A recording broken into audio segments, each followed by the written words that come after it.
Okay, welcome back mga scalper. Usapang market structure nga dahil karamihan puro indicator ang pinag-uusapan. So dahil sa basic market structure, madedetermine mo yung trend direction and napaka-basic lang nito. Wag na nga nating patagalin pa. So market structure is nagkukonsist siya ng 3 direction which is uptrend, sideways, and downtrend. Unahin natin yung uptrend. Paano nga ba siya nabubuo? So sa uptrend, nakukonsist siya ng isang higher high, higher low, higher high, and higher high, higher low. So meaning, if makikita nyo na ganito yung trend direction ng market, isa lang yung ibig sabihin yan, paakyat yung market.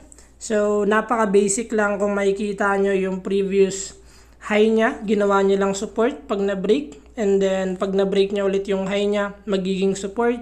And yung higher low, ito yung mga pullback. Dito ako nag-enter or either breakout nitong higher high. Diyan tayo nag-enter palagi.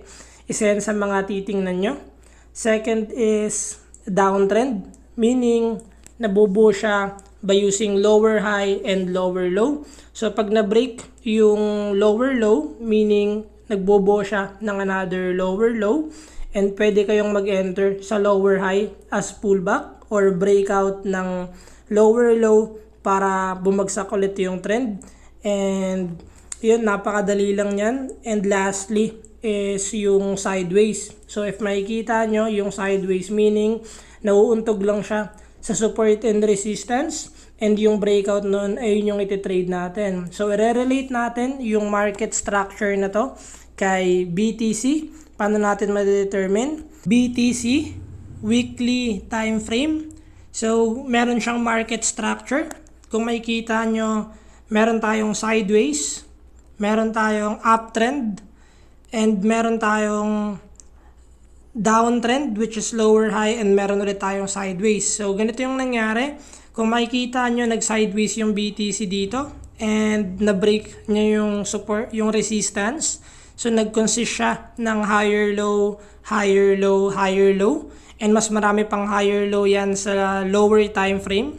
And after nga yan, yung downtrend, kung makikita nyo, which is lower high, lower low, lower high. And nag-firm na naman si BTC ng sideways and nagkaroon ng liquidity sa baba.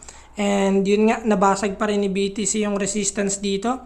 So, nagkakaroon na tayo ng higher high, higher low, higher high. Currently, hindi pa nababasag ni BTC yung higher low na to.